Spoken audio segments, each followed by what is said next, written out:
Hey, what's up? We're back with section 1.2, which was about exponential expressions. So in our last video, remember we looked at properties of exponents. We had 8 different properties of exponents that we developed.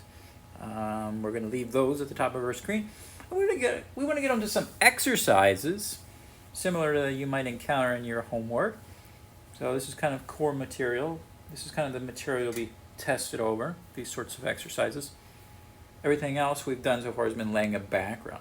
So the instructions here are to simplify the exponential expression and write your answer with only positive exponents. So if you end up with negative exponents in your answer, make sure you rewrite those so they're only positive exponents. So your final answer should only have positive exponents. So let's begin with the number 1 here. Number 1. All right, where are we, number 1? What is number 1? Number 1, we have what, 6? So 6 is just called a number or a coefficient, a squared, b to the 5th, and all that's raised to the 3rd power. So basically this algebraic expression has 3 components. 3 components. It has a number, which we call a coefficient. That's the number in front of the variables. Then we have a variable, a, which is raised to the 2nd power. We have another variable, b, which is raised to the 5th power. And that 3-component expression, so there are 3 components, the 6, the a, and the b. All of that's raised to the 3rd power. So probably what we should do, we should use one of our properties to take this exponent here of 3. You can see this exponent here of 3. Let me get this to work here. Is it going to work? There we go. See that exponent 3. And we're going to distribute that exponent to everything. So that's one of our properties. It says, which property is that? Well, it'd be nice if this worked. That'd be property number, let's see, number 5, right? Property number 5. It says you can take an exponent and distribute to each component. When these things are multiplied together, right? 6 is multiplied by a squared is multiplied by b to the 5th. We're going to take 6 cubed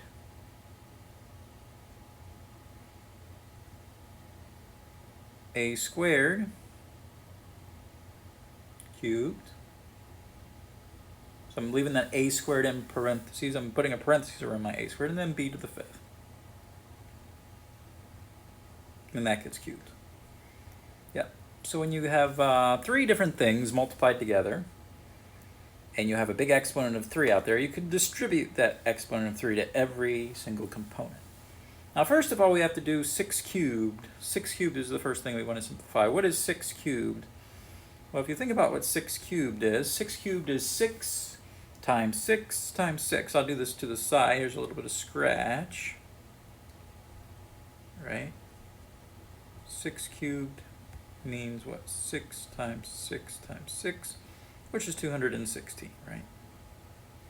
So we're going to put 216. So the next thing we need to do the green a squared cubed. So how do you deal with that? How do you deal with a squared cubed?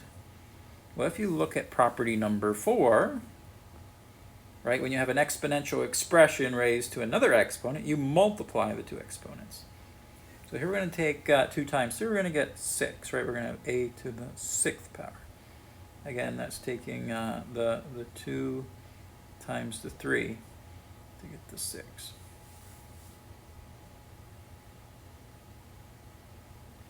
All right, and finally we're going to deal with that b to the 5th raised to the 3rd power. How do we deal with this b to the 5th raised to the 3rd power? Well, again, you use property 4, right? Property 4, and you multiply those exponents, right? You take 5 times 3, you get 15. So you have 216 times a to the 6th times b to the 15th, and this is going to be your final answers. There's no way to simplify that any further. You can't combine the coefficient 216 with the a, and you can't combine the a component with the b component. So you can't combine the coefficients with the a's with the b's. Those are all distinct components. So you just leave it like that. All right, so let's see. Let's do another example, exercise, I'll call it. Exercise number 2. How about exercise number 2? Here we have, let's see, 8. What is that? X to the 5th. Y. Z to the 8th. Or Z to the 8th if you're from the UK. Times, in parentheses, 3 x squared, y to the 3rd, z or z to the 4th power, and the second set of components in parentheses is all going to be raised to the 2nd power, so all that's squared, we can say. So when you look in the first parentheses, you're going to have 4 different components, right? 4 different components. You're going to have a blue 8, that's the coefficient. You're going to have a green x component, that's x to the 5th. Let's say y is going to be yellow. And let's say z there, or z, is going to be red. So you got 4 distinct components. The same goes in the second set of parentheses, right? You have a coefficient of 3. You have a x component with an exponent of 2. You have a y component with an exponent of 3, and you have a z or a z component with an exponent of 4. Now notice that the first parentheses doesn't have an exponent hovering over it. But the second parentheses, the 3x squared y to the 3rd, x to the 4th, has a exponent of 2, a square, a big square hovering over it. I'm going to call it the purple square. So what we should do, we should apply property number 5 to that second pair of parentheses. So I'm going to leave alone what's in the first parentheses. I'm going to leave it alone. I'm going to leave it, just copy it down. 8, x to the 5th, y, z to the 8th. I'm just going to copy that down. And in the second parentheses, I am going to go ahead and distribute that 2, that power of 2. So we're going to have, what, 3 squared. I'm going to have x squared squared. I'm going to have y to the 3rd squared. I'm going to have a z to the 4th squared. Okay, so I basically distributed that purple or violet square to every single component in the second parentheses. Now let's simplify that. I'm going to copy down my first set of components in the first parentheses. 8x to the 5th, y, z to the 8th, just copying that down. And now let's simplify what's in the second set of parentheses. So we got 3 squared. What's 3 squared? Well, 3 squared is 3 times 3, right? 9. All right. Then we're going to do x squared squared. X squared squared. So again, we're going to be using property number 4. We're going to multiply those exponents. We're going to have 2 times 2 is 4. So we have x to the 4th. Then we're going to do y to the 3rd squared. Y to the 3rd squared. We multiply those exponents. That's property 4 again. We get y to the 6th. And finally, we do z to the 4th squared, in which case we multiply the 4 and the 2. That's property number 4 again. We get z to the 8th. All right. So we distributed the square. We distributed that square on that second set of parentheses to all the components. All right, let's scroll just a little bit. Now, what I'm going to do, I'm going to rearrange my terms. I'm going to rearrange my terms. I'm going to put my my numbers, or my coefficients, next to each other. 8 besides 9. Remember, everything's multiplied here. I'm going to put my x's by each other, so x to the 5th times x to the 4th. I'm going to put my y's besides each other, y times y to the 6th. I'm going to put my z's besides each other. So all I'm doing, I'm just rearranging the order of how things are multiplied. Z to the 8th times z to the 8th. How about that? Now, first things first, we're going to deal with the blue coefficients. 8 times 9. Well, 8 times 9 we know is 72.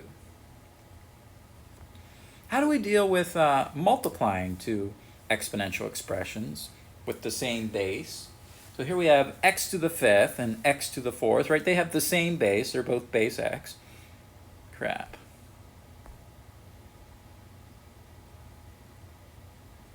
So if I go back to property number 1, look at property number 1. What do we do when we multiply a to the m times a to the n? Well, we add the exponents above the a. So we're going to do that same thing here. We're going to take 5 plus 4 there, right, and get 9. And understand here that you have a 1 above the y, right? Let me do that one more time. So anytime you see a y, just a y by itself, it's understood to have an exponent of 1. So we're going to write down a y, and we're going to add those exponents. 1 plus 6 is 7. And then for the z to the 8th times z to the 8th, you add the exponents, right? 8 plus 8 is going to give us 16. And that's going to be our final answer. Answer final. So you have your coefficient, your x term to the 9th power, your y term to the 7th power, and your z component to the 16th power. Yeah, so you can't combine any of those components together any further. All right. Let's do yet another example. Example number 3. Doesn't want to scroll. I don't know what's going on.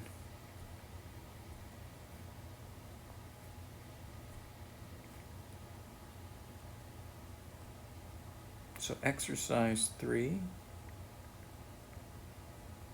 Okay, exercise 3. Looks like we got 15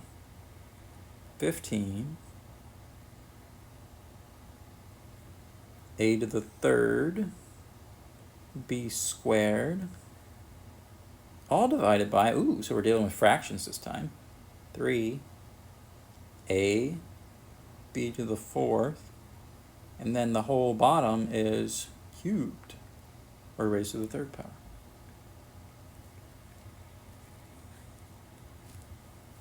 All right, so how to deal with this? Well, we can begin by thinking about what components are here. So first of all, we have coefficients, right? 15 here. We have the a term here. Then we have the b term here, which is squared. And on bottom, we have what? The coefficient 3, the a term, the b term, to the 4th power, and then the whole bottom is cubed. All right, so be aware that there's this cube here on the bottom. So the first thing we're going to do, we're going to just cube through the bottom. We're going to distribute the cube through each component in the bottom. So I'm going to leave the top alone. I'm just going to copy down the top. I'm going to write 15 a cubed b squared. So I'm just copying down my top. And then my bottom, I'm going to distribute that cube through each component. So we're going to have 3 cubed. I can get this blue if I can. 3 cubed. And we're going to have a cubed. And then finally we're going to have b to the 4th cubed. B to the 4th cubed. All right, so let's simplify the bottom. So once again, I am just going to copy down the top, 15, a cubed, b squared. As for the bottom, I'm going to simplify this. I'm going to do 3 to the third, right? 3 to the third. Think about what 3 to the third is. 3 to the third is 3 times 3 times 3. That's 27. And after that, we have a cubed, right? And then we have b to the fourth cube. What is b to the fourth cube? Well, remember here we're going to use the property where you multiply the exponents. So we're going to have b to the 12th. b to the 12th. All right, so I am ready to move on now. So now I have to somehow simplify this expression where we have a numerator and a denominator. So there's going to be some interaction between the numerators and the denominators. So first of all, we have to deal with the coefficient. So when you focus on the coefficient, 15 here, 27 here, focusing on that, I'm just circling those. So this is just an ordinary fraction, We have to consider how would you reduce an ordinary fraction? 15 over 27. So you have to think about what is the largest number that goes into 15 and 27. What is the largest number that goes into both of those? So what can you divide out of both of those? The largest possible number. This is sometimes called the greatest common factor. You think about it. You can divide 3 out of both of those. That's what I'm going to do here. I'm going to divide 3 out of both of those. So I'm going to divide out 3 out of the top and bottom because there's a 3 in common between 15 and 27, right? 15 is divisible by 3 and 27 is divisible by 3. So I'm writing divide out 3, divide out 3. So what's 15 divided by 3? 15 divided by 3 is 5. And on bottom, 27 divided by 3 is 9. So basically, if you think of 15 over 27 as a fraction, that reduces to 5 over 9 by dividing 3 out of the top and out of the bottom. Okay, now let's go on. How do you deal with the interaction between the a's? The a's here. The a's, well, a cubed over a cubed is what we want to deal with. Remember, anytime you have anything over itself, you can just cancel those out. So those are essentially canceling. A cubed divided by a cubed. They just cancel out. Okay, finally we have to deal with this b situation. How do the b's interact? We have b squared over b to the 12th. So one of our properties, let's see if we can scroll up, says when you have an exponential expression in the numerator and one in the denominator, you can subtract the powers. What property was that? That was, maybe you remember, property number 2, right? Property number 2 right here.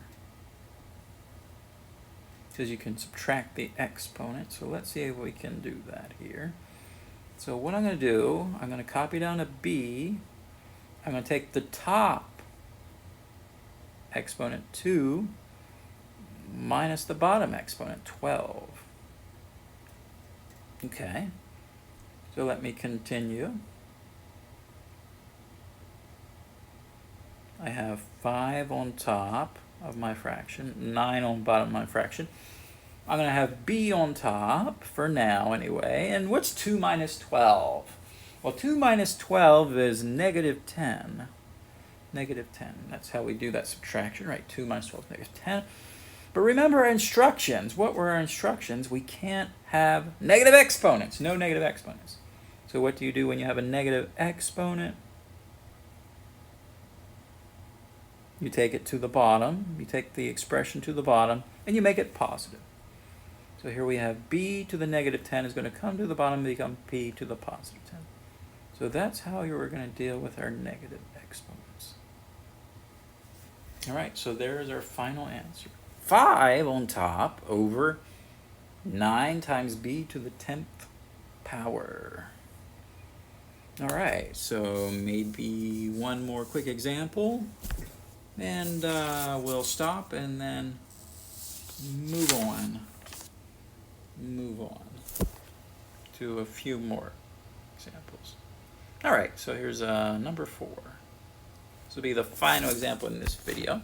Let's say we got 60. X to the 7th. Y squared z to the third. That's on top. And we're going to have a fraction bar. So we're dealing with a fractional situation. And we have, let's say, 144. That's our coefficient on bottom. X to the fourth, y to the third, z to the sixth. So on top we have four components. We have a 60 is our coefficient in blue. Let's say in green we have our x component, that's x to the seventh. In yellow we have our y component, that's y squared there, and we have our z component in red, which will be z cubed. And on bottom we have 144 is our coefficient. Let's see, green, our x component is x to the fourth, our y component in yellow is y to the third, and in red we have our z component z to the sixth. So here there's no big exponent on top or on bottom that we're going to have to distribute, so we can immediately go to interacting between the top and the bottom. So I want to start with the 60 on top, 144 on bottom. 60 on top, 144 on bottom. So that is essentially a simple fraction, just an ordinary fraction. And we want to reduce that fraction if it needs to be reduced. So is it possible there is something in common that can be divided out between 60 and 144? Anything in common between 60 and 144? So what is the largest number that you can divide out of 60 and 144? Turns out 12. They're both divisible by 12. Now let me get a different color. Let me use purple here. And divide 12 out of the top. Divide 12 out of the bottom. And then we're too well. Right, they're both divisible by 12. What is 60 divided by 12? 60 divided by 12 is 5. And what's 144 divided by 12? 144 divided by 12 is 12.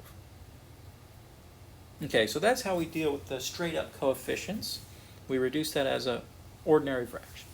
Now with the x components, I'll circle that. You're going to copy down the x, and you're going to subtract the exponents. You're going to take 7 minus 4. We'll simplify that later. Right, that's subtraction. And for the y's, I'm going to circle those in yellow, we're going to subtract the exponents. So I'm going to write a y down on top. I'm going to take 2 minus 3. 2 minus 3, the top exponent minus the bottom exponent. And for the z's, or the z's, I'm going to copy down a z. I'm going to take the top exponent, 3 minus a 6. 3 minus a 6. All right. So now what we're going to do, we're going to do those subtractions. So I'm going to leave the 5 on top. I'm going to draw my fraction bar. I'm going to leave my 12 on bottom. All right, and for the x situation, we're going to copy down an x on top. We're going to do 7 minus 4. What's 7 minus 4? 3. So I have an exponent of 3 on my x. As for my y, I'm going to copy that down on top. And I'm going to have 2 minus 3. What's 2 minus 3? 2 minus 3 is negative 1. So I'm going to have an exponent of negative 1 on top. And finally, for my z component, I do 3 minus 6. 3 minus 6 is negative 3. So I'm going to have a negative 3 exponent above the z on top. Now question, are we allowed to have negative exponents in our final answer? Absolutely not, right? Absolutely not. We were told to make sure exponents were positive. So anytime we have a negative exponent, we're going to take those components to the bottom and make them positive. So I'm going to have, let's see, simplifying this, I'm going to leave the 5 on top, make a fraction bar, leave a 12 on bottom. Now because x cubed has a positive exponent of 3, I'm going to leave the x cubed on top. However, y to the negative 1, because it has a negative exponent, comes to the bottom and then just becomes y to the 1. And z to the negative 3, since it has a negative exponent, comes to the bottom and becomes z to the positive 3. And that's pretty much our answer. You really don't need that 1 though. You really don't need that 1 above the y. Most people just get rid of the 1 on the y because it's understood to be there when you just write y. So we're going to have 5x cubed over 12y z cubed for our final answer. All right, so in our next video, we'll do a few more challenging examples. But we'll stop for now.